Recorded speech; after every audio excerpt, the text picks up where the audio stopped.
Hello everybody, it's Dylan Milks here for Friday, September the 7th, 2012.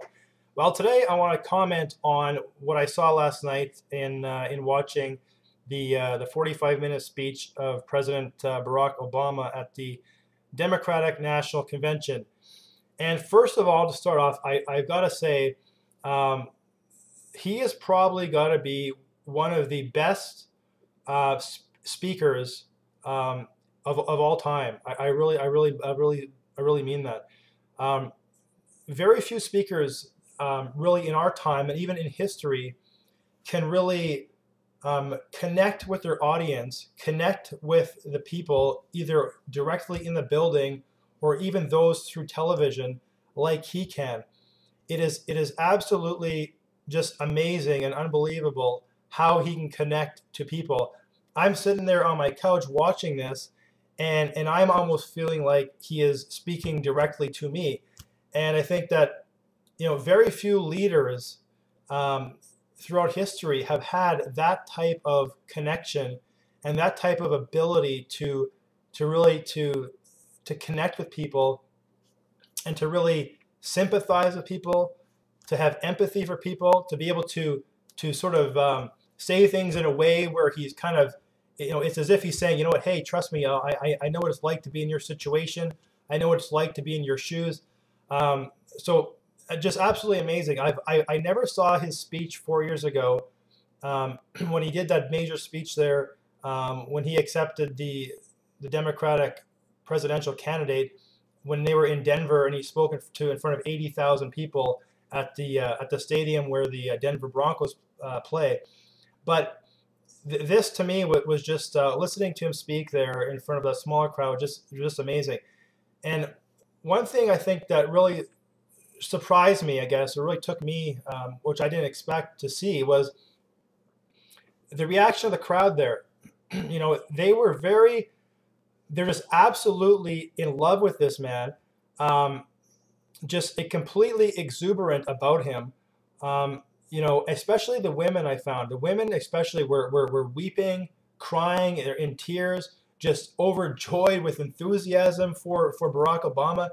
And to be honest with you, I gotta say it's scary. It really is scary, because it's almost as if there's these people in our society. Of course, I'm not American. However, people who believe that this man, Barack Obama, is actually the savior. That it's almost like the story in the Bible of Mary and Martha, where Mary just sits at the feet of Jesus and just is just completely enthralled by him and enthralled by every word that comes out of his mouth. That actually, from what I saw, when the camera would pan the crowd there at the arena there in Charlotte, where he was doing a speech, that's what I compare it to. And again, to me, it's scary. It's almost scary. But again, there's been very few leaders who are that charismatic and who can connect to their audience to that level as Barack Obama can. So I do, like I said, it was just amazing seeing him speak like that on TV, because he really connects with people. It was unbelievable.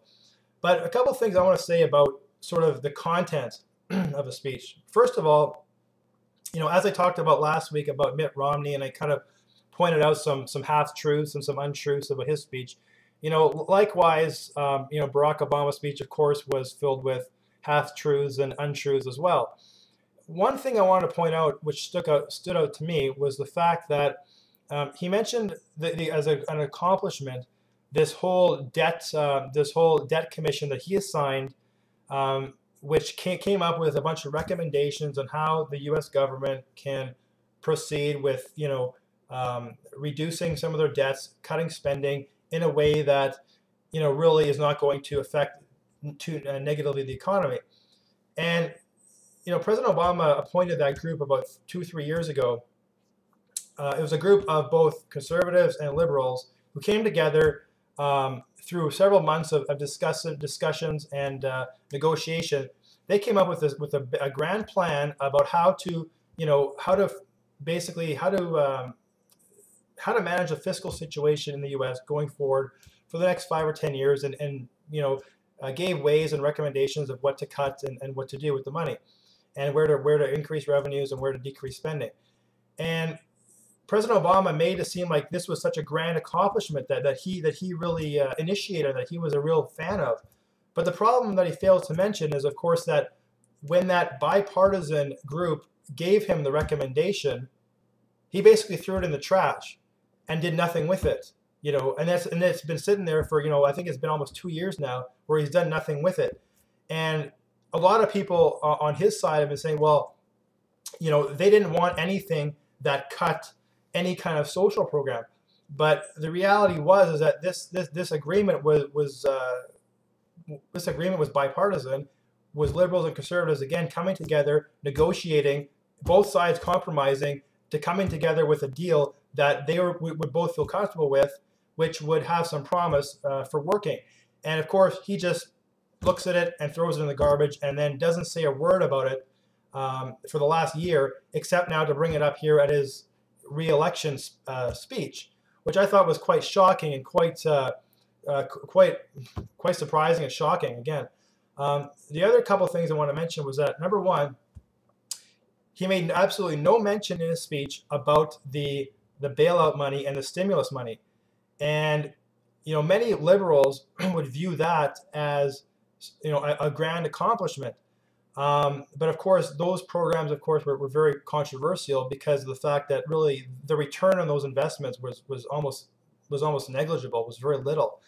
And he never made mention of that. And he also not once made mention of the Health Care Act, Obamacare, which again, many Democratic leaders since Franklin FDR have always been trying to push to get some sort of universal health care, some form of universal health care passed in the U.S. And he comes along, and he's the first president to do this, and he doesn't even mention the thing in his speech about his accomplishments for the first 4 years. So the point of why I'm bringing up those two issues is because, again, controversial. They're divisive. They're very polarizing issues. And, when he's speaking there, he's really, when you listen to the words and he's using and how he talks, he's really talking like a centrist. He's talking like a moderate liberal, like somebody who's a centrist liberal when he's speaking there to the nation. And I find that quite deceiving because, I know that in the Democratic Party and amongst a lot of liberals in the States, there's this whole thing about, this always referring back to the good old days of Bill Clinton. And look at it. I mean, I certainly thought Bill Clinton was a great president. I mean, aside from his moral mishap, Bill Clinton was a centrist Democrat. He was a guy who led from the center left. Now, I find it ridiculous that you have Barack Obama, who is the most furthest left president that the United States has ever had, trying to compare himself to Bill Clinton and trying to kind of use sort of Bill Clintonish speak in terms of presenting himself as a moderate liberal. I find that quite deceiving because anybody who's looked at the policies he's pushed through, and in fact, a lot of the executive orders he's pushed through, just been completely the most liberal policies that the U.S. has ever seen. And again, I think if Obama actually did run the country like a center-left president, similar to Clinton, I think he would have absolutely no chance at all of being defeated. I think he would win. He would win for sure, guaranteed again a second term, even despite the economic numbers in the states. So I found that very, again, deceiving is a word I would use because he portrays himself as being this centrist, but really, when you look at the 4 years of his presidency, he's been the furthest left president that the U.S. has ever had.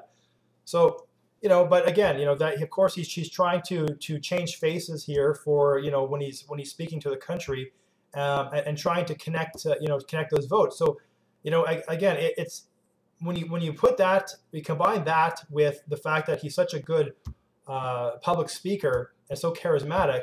I think a lot of people who are independents, a lot of people who are kind of sitting on the fence, when they hear his speech and they hear him speak, I think a lot of them are going to be drawn to vote for him. And people who are sitting on the fence and say, yeah, you know what, I liked how this guy sounds, I like how he talks, You know, he can really relate to me, he can connect to me, even despite, you know, some of his policies that he's implemented over the last 4 years. So that's all. That's all I want to say, is just kind of point out those few things there. And again, of course, I could sit here for hours and talk about the half truths, the untruths about Obama and the speeches that he has given. Likewise, I could do the same thing for Romney. But that's just a tidbit I wanted to talk about. So thanks everybody for watching.